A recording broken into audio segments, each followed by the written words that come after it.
అల్లూరు జిల్లా Chintur police station పరిధిలోని పేగ అటవీ ప్రాంతంలో ఇద్దరు మావోయిస్టులను అరెస్టు చేశారు పోలీసులు. కూంబింగ్ నిర్వహిస్తున్న సమయంలో వీరిని పట్టుకున్నట్లు పోలీసులు చెబుతున్నారు. కుంట ఏరియా కమిటీకి చెందిన సోడి బామంతో పాటు మావోయిస్టు సానుభూతిపరుడు జడ్జి నాగేశ్వరరావును అరెస్టు చేసినట్లు వెల్లడించారు పోలీసులు. వీరి నుంచి పెద్ద మొత్తంలో పేలుడు పదార్థాలను స్వాధీనం చేసుకున్నారు. ఘటనా స్థలం నుంచి మరికొందరు మావోయిస్టులు, మిలీషియా సభ్యులు తప్పించుకున్నట్లు పోలీసులు చెబుతున్నారు.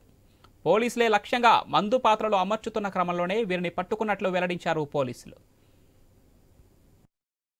మనకి అల్లూరు సీతారామరాజు జిల్లా పోలీస్ చింతూరు సబ్ డివిజన్ కి సంబంధించి చింతూరు పోలీస్ వాళ్ళు ఇద్దరు మావోయిస్టులను అరెస్ట్ చేయడం జరిగింది.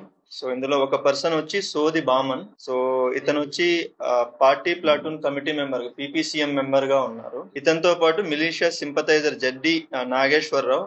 సో సోడి బామంద్ వచ్చేసి మనకి బీజాపూర్ డిస్ట్రిక్ట్ గుండం విలేజ్ పూసుబాక పంచాయత్ అండి. సో 2014 నుంచి అతను మనకి పిఎల్జిఎస్ సదాసి కమిటీలో, తర్వాత పామేడ్ ఏరియా కమిటీలో అండ్ పామేడ్ ఎల్ఓఎస్ లో వర్క్ చేసి తర్వాత మనకి 2018 లో పార్టీ మెంబర్ గా ఎలివేట్ అయిన తర్వాత 12 బోర్ వెపన్ ఇచ్చేసి అతనికి మనకి కుంట ఏరియా కమిటీలో 4th ప్లాటూన్ కి పంపించారు. ప్రజెంట్ అతను వచ్చి ఎస్ఎల్ఆర్ వెపన్ క్యారీ చేస్తున్నారు. సో ఈయన టోటల్ గా మనకి ఇప్పుడున్న ఇన్ఫర్మేషన్ ప్రకారం 24 అఫెన్సెస్ లో పార్టిసిపేట్ చేశారు. ఆ తర్వాత 2023లో బుర్కన్ కోట్ లో మనకి ఒక సోయం సుబ్బయ్య అనే సివిలియన్ ఎవరినైతే మర్డర్ చేశారు, అందులో ఈజ్ ద మెయిన్ అక్యూజ్డ్ మనకి. అందులో దీంతో పాటు మనకి ఛత్తీస్గఢ్ సైడ్ చూసుకున్నప్పుడు బుర్కాపాల్ విలేజ్ చింతగుప్ప పిఎస్ లిమిట్స్ లో పోలీస్ పార్టీ పైన అటాక్ జరిగింది. అక్కడ మన సిఆర్పిఎఫ్ పర్సనల్ 25 మెంబర్స్